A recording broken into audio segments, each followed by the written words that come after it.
sobrang legit na legit po, maasahan po. Sobrang, kaya i-recommend ko po sila. Sila Okay, Sir Sherry sir. po. Oh.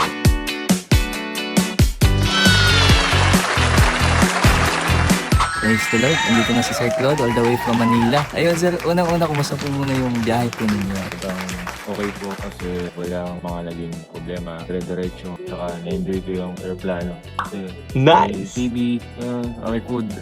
Kasi Emirates. Emirates. Sa immigration sir, kanina na-share mo na sa machine lang kayo? Yes po, sa machine na. Parang smart gate dito, parang Yes po, ganun. Smart Gate.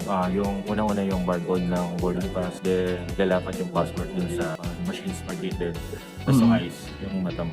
So hindi ka na dumaan ng immigration, yung makikipag-usap sa immigration, wala nang ganun? Wala na po interview. Wow. Ayun, so new update po. So meron na po tayong smart gate sa Philippines. And gumagana na po siya kapag OFW kayo.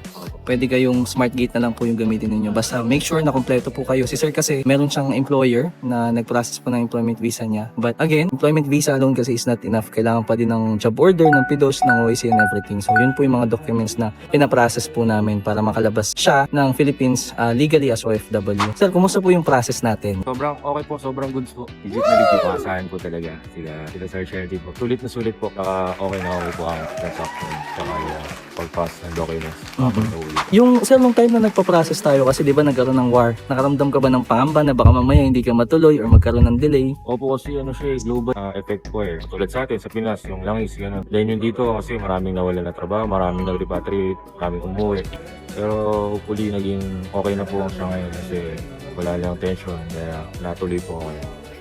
So positive ka pa rin noon nung time na yun? Talagang dasal lang talaga. Dasal lang, praise the Lord. So ano naman sana masasabi mo sa mga kabayan na may mga let's say employer or mga nagpaplano na gustong pumunta ng UAE? Mga advice ko po, kontakin po sila sa Sherky, Journey Makers, Journey Makers. para pag-process sa mga papers nyo. Wala po kayo may stress. Basta update naman yung nila ng documents. Kumbaga, alis na nga lang kayo. Bibigyan na lang kayo ng documents eh. Papaalisin na lang kayo. Yun po, sobrang legit na legit po. Maasahan po. Sobrang, kaya i-recommend ko po sila. Sila Praise sa Sherky the po. And thank you so much po Sir Claude and welcome po sa UAE. God bless po. Thank you.